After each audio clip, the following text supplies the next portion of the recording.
também não está de acordo com a nossa natureza, né? As interações fortes são receber um número de interações fortes a pouco. Tá certo?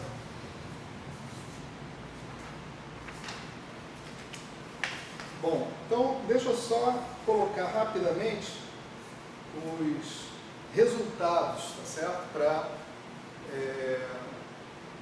as funções delta do parâmetro de calibre e as funções gama de massa e as dimensões anômalas, tá certo? Eu não vou escrever as constantes de normalização, não vou fazer nada disso. Eu quero mais ou menos dar um sketch do cálculo que é feito, tá certo? É só isso.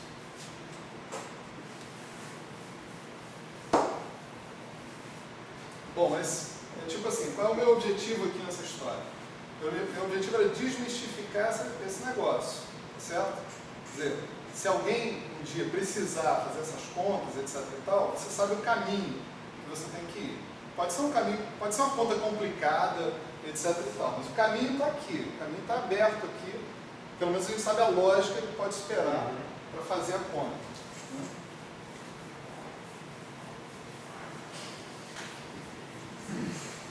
Apesar do curso não ter o nome de funções beta, a gente está vendo funções beta.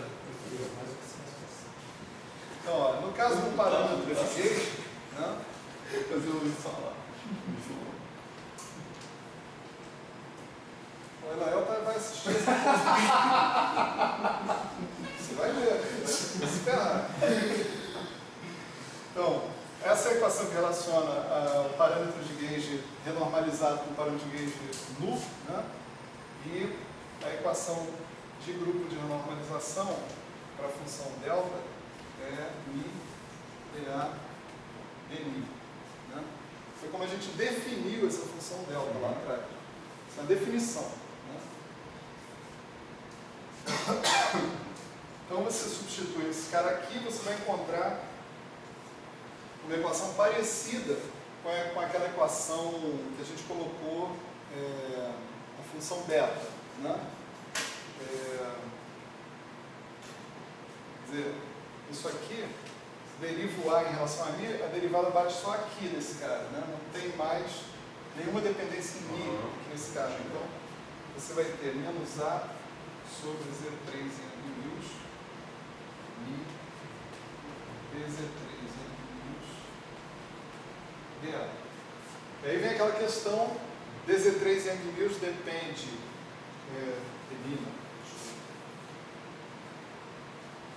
dZ3 em mil depende de mi apenas através da constante de acoplamento ou depende mais através de mais alguém? Não, depende de mi através da constante de acoplamento que é normalizada e através do parâmetro de gauge normalizado. Aí tem que olhar a forma explícita do Z3 em mil para ver isso. Né? Aí quando você substitui isso aqui vai virar dZ3 em mil d alfa dni, que vai envolver a função beta, mais dZ3 em mil dA dni, que vai envolver a função delta. Tá certo? Então você vai ter isso aqui. Delta de alfa A é igual a menos 1 sobre Z3 em mil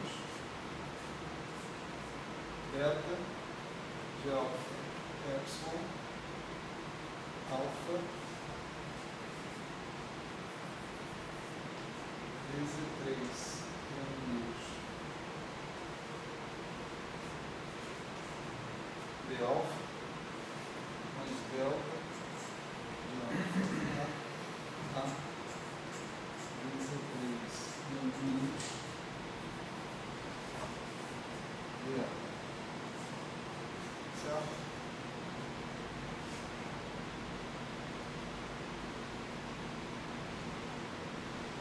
O que a gente faz então? Supõe que o Z3 em mil novamente vai ter uma expansão em série de potências negativas de epsilon, então 1 sobre epsilon elevado a mi, né? Vezes coeficientes que são, por sua vez, dependentes de alfa e de A. Tá certo? Substitui aqui e compara potência a potência, como a gente fez no caso anterior lá da função beta.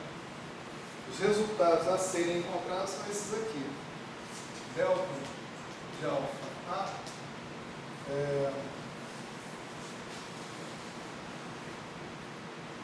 o cara não está usando o epsilon aqui, né? Bom, né? Delta de alfa A é menos 2 alfa vezes 3 mil. 1 de alfa de alfa A. Então isso novamente diz para a gente que o coeficiente de 1 sobre epsilon é o cara que determina tudo para essa função aqui. Certo? Deixa eu ver se eu não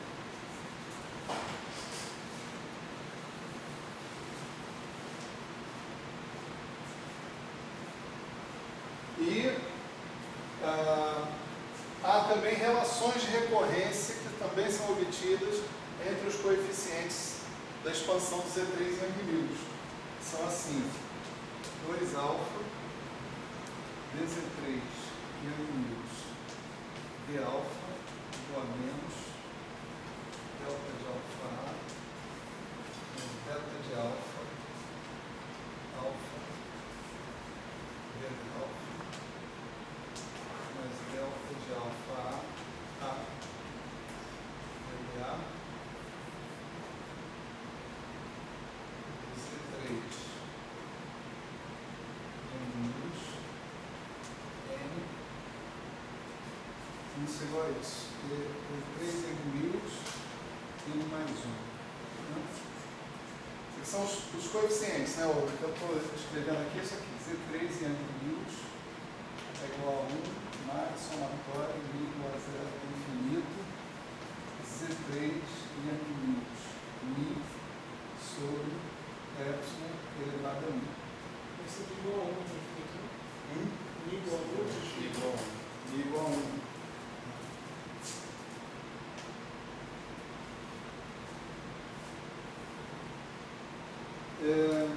Tem uma coisa que ele não fala aqui, né?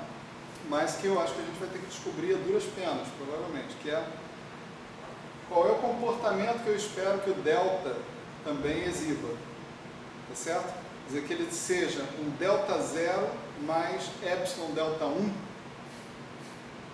tá certo?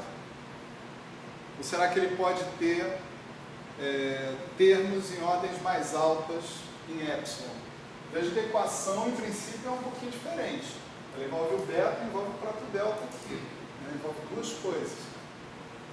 Talvez o coeficiente pudesse misturar com o outro, não sei. Só acho que não é uma questão simples de resolver em vista do que a gente está, do que a gente acabou de sofrer, né? Certo? Sofremos aquela aula sonhada e sofremos nessa um pouquinho. Tá. Aí nós temos, eu não vou colocar o resultado do cálculo da função delta, mas esse resultado está aqui também no Pascal. Claro que esse resultado está para MS, eu acho. MS barra, eu não estou vendo aqui os LN de 4π nem nada. Né? Então, e o gama, né? Função gama de Euler também, então já jogou fora tudo isso. Né?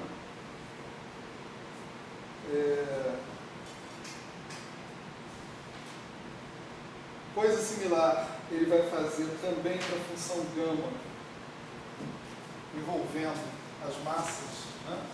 A evolução das massas. Então aqui você tem que, por exemplo, uma das massas de quarto genéricas vai ser Zn-1 vezes M0, esse Zn aí ele vai ser Z4, Z2F-1, né? E, novamente, as equações que a gente vai chegar vão ser 2 alfa vezes N N mais 1 de alfa. Desculpa, a equação principal é essa aqui, né? Gama de alfa é igual a menos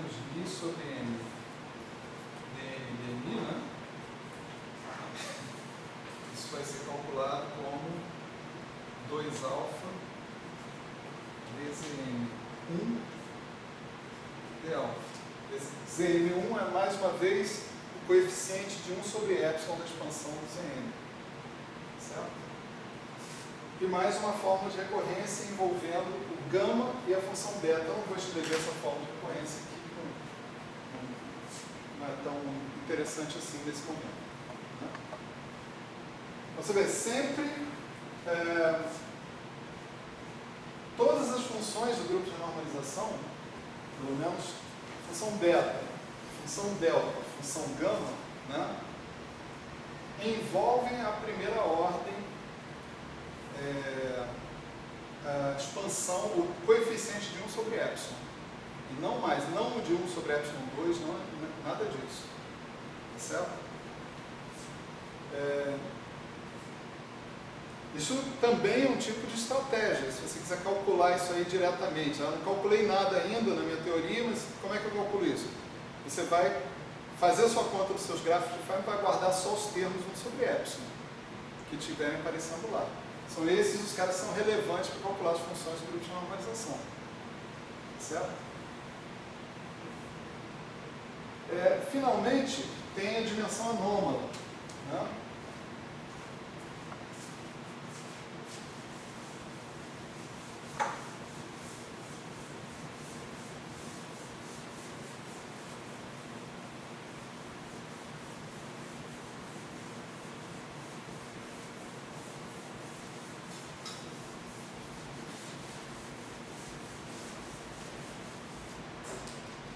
Dimensão anômala, ela, né,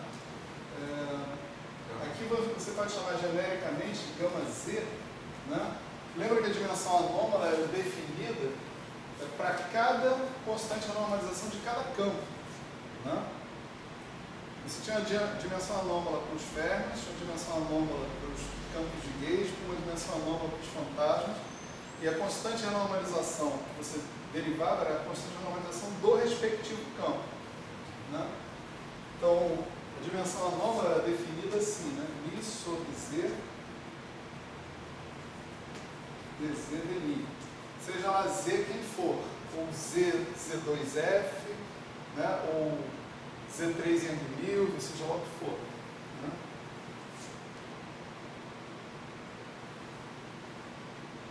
Mais uma vez,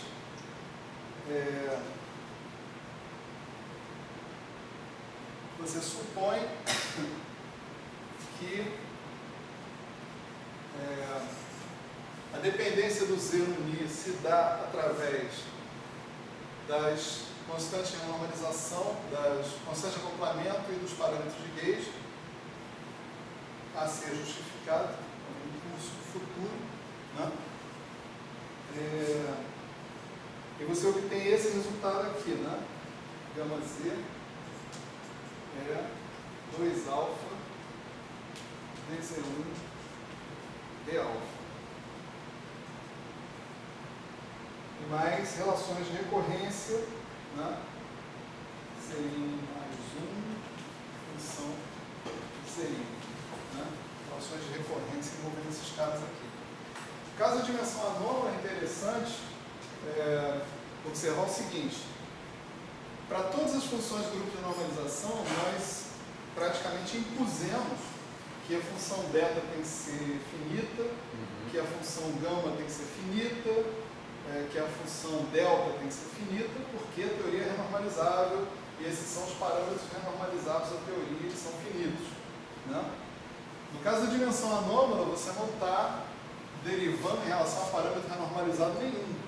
Né? Você está derivando diretamente em relação ao Z. Então, quem falou que esse cara aí tem que ser finito? Tá certo? Então, o cara que não fala, a escola não fala. Mas, essa é uma questão que a gente tem que tratar, né? Você vê que, para a gente obter essas relações de recorrência, a gente precisou impor uma expansão para a função beta, para a função delta, para todas essas funções. Aí jogava na relação de recorrência que a gente obtinha e pronto. Né? No caso da dimensão anômala, não tem justificativa para dizer que ela é finita. Exatamente. Tem uma justificativa que quer dizer o seguinte: eu quero obter uma equação de grupo de normalização finita. Né? Eu quero obter uma equação de evolução das funções renormalizadas, não tem sentido ter coeficientes infinitos. Quer dizer, você poderia impor isso, mas, ao contrário do que você impôs antes, isso não é natural. Né? Isso é uma imposição dentro da sua teoria. Né? Então, você deve obter agora relações de recorrência, os coeficientes da expansão de gama em termos de epsilon, só que na minha visão, em princípio, você vai impor uma expansão para o gama que vai envolver potências negativas do epsilon também. Esses coeficientes das potências negativas do gama é que você vai ter que mostrar que dão zero. Da mesma forma como a gente conseguiu mostrar recorrentemente que a função beta só tinha, só a expansão dela terminava em beta 1. Então tem um jogo aqui para fazer isso aqui, que não é um jogo trivial, que eu adoraria me dedicar um pouco a essa questão, mas infelizmente não dá tempo. Né? Isso aí é mais algumas aulas, provavelmente, se não der. Né? Eu só quero marcar aqui que o caso da dimensão anômala é qualitativamente bem diferente dos casos que a gente está vendo aqui. Tá certo? Ali a gente tem razões bem definidas, né? Razões estruturais, quer dizer, os parâmetros finais da minha teoria devem ser parâmetros finitos. Então essas funções de evolução devem ser finitas também. Mas aqui não. Aqui eu quero que seja finito. Se eu quero que seja finito, eu tenho que checar que ele é finito. É diferente o espírito. Certo? Eu tenho que checar que eu faço essa conta e eu obtenho realmente resultados finitos. Ok?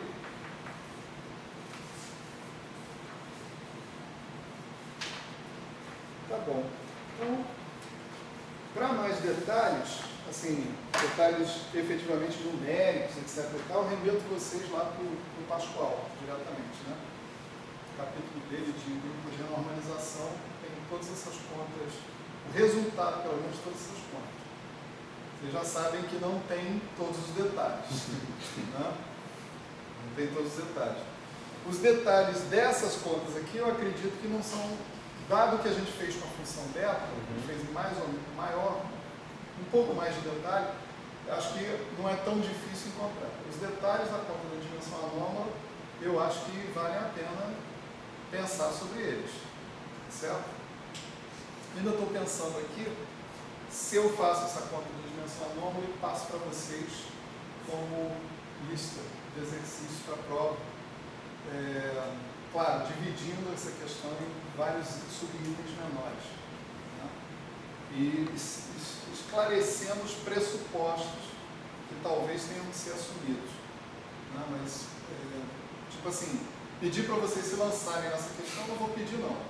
Né? Se eu falar isso para vocês, eu vou falar de maneira guiada. Falar, olha, faz isso primeiro, depois isso, e aí vai dar certo. Tá? É isso. Deixa eu só me justificar aqui para vocês e os possíveis assistentes, né? Que as coisas andam um pouco difíceis, né? Para mim, nesse final de ano aqui. E eu optei pelo seguinte, a gente tem uma sequência do curso, ela está colocada lá no Professor Global, naquela parte de um curso das atividades formativas de verão de 2017, né, de fevereiro de 2017. Chama-se Aspectos Fenomenológicos da Cromodinâmica Quântica. E está bastante razoável, embora não esteja do jeito final que eu gostaria, mas está razoável.